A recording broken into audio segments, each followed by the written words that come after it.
सो यहाँ पर this is my answer, जो आंसर मैंने लिखा है।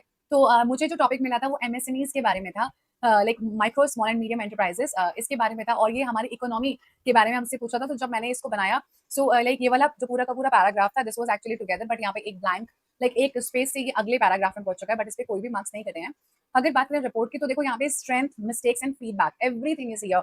लाइक मैंने कुछ बच्चों के कमेंट्स देखे थे जो बोल रहे थे कि ऑलमोस्ट हमें चीजें सिमिलर मिलती है, तो अगर आपकी सिमिलर गलती रहेंगी तो आपको सिमिलर ही फीडबैक्स मिलेंगे। इसमें मतलब आपको क्या डिफरेंट चाहिए, right? So if you see here, like language में स्ट्रेंथ है कि language mostly is use clear and understandable, vocab is appropriate and relevant to the topic, aiding in comprehension. Mistakes में कुछ स्पेलिंग एरर्स एंड कुछ छोटे से grammatical mistakes हैं जो कि ऑब्वियसली होने नहीं चाहिए, but when you write them तो यू नो उस प्रश्न में आप छोटी मोटी मिस्टेक्स करके देते हो। फीडबैक इज प्रूफ रीड करना बहुत जरूरी है। सो बिकॉज अगर आप यहाँ पे टोटल टाइम देखते हो, तो इस पूरे के पूरे टाइम में ना उतना टाइम नहीं है रिव्यू का, बट फिर भी जो 1.5 से 2 मिनट का रिव्यू है वो बहुत ज्यादा जरूरी है, जो कि हमें डेफिनेटली देना ही चाहिए। तो वही मिस्टेक यहाँ पर लाइक फीडबैक में दी हुई है।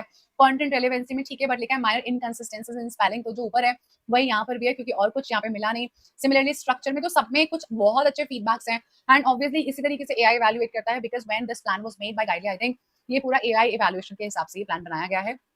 तो what exactly are my mistakes? तो जल्दी जल्दी में, industries is, it's a very common word, but still यहाँ पर ये गलती हो गई है, तो यू बीच में रह गया है लिखने के लिए। एंड टेक्नोलॉजी में भी, टेक्नोलॉजी में ओ मिस हो गया है। So these are the two mistakes जो यहाँ पे रह गई हैं, और वो प्रूफ रीड करते वक्त भी दिखाई नहीं थी। तो yes, you can, everybody can make mistakes. इससे हमें क्या क्या सेंस समझ में आता है कि इट्स वेरी इंपॉर्टेंट कि आप अच्छे से चेक करो। अच्छे से चेक करने के बाद भी ये 2 मिस्टेक्स रह गई हैं, तो it's very very very possible कि ये गलतियां एग्जाम में आपसे भी हो जाएंगी, मे बी ना हो। I really pray to God कि आपसे कोई भी गलती ना हो, ताकि जब आपको मार्क्स मिले तो आपको पूरे के पूरे मार्क्स मिले, कुछ भी ना यहाँ पे करे। सो ये वो की पॉइंट्स हैं, definition and classification of MSMEs. इन की पॉइंट्स के हिसाब पर इसकी रेलेवेंसी को देखा गया है।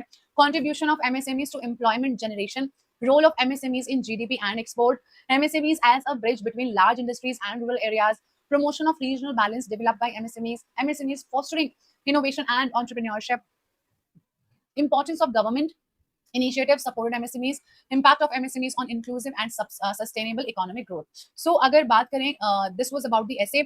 अच्छा, यहाँ पे ना हमारे पास में सैम्पल पीडीएफ भी अवेलेबल है, and even one more very good thing is here कि अगर आप मैनुअल रिव्यू करवाना चाहते हो तो आप यहाँ पे क्लिक करके आप उस भी ऑप्शन को ले सकते हो। So it is also available here.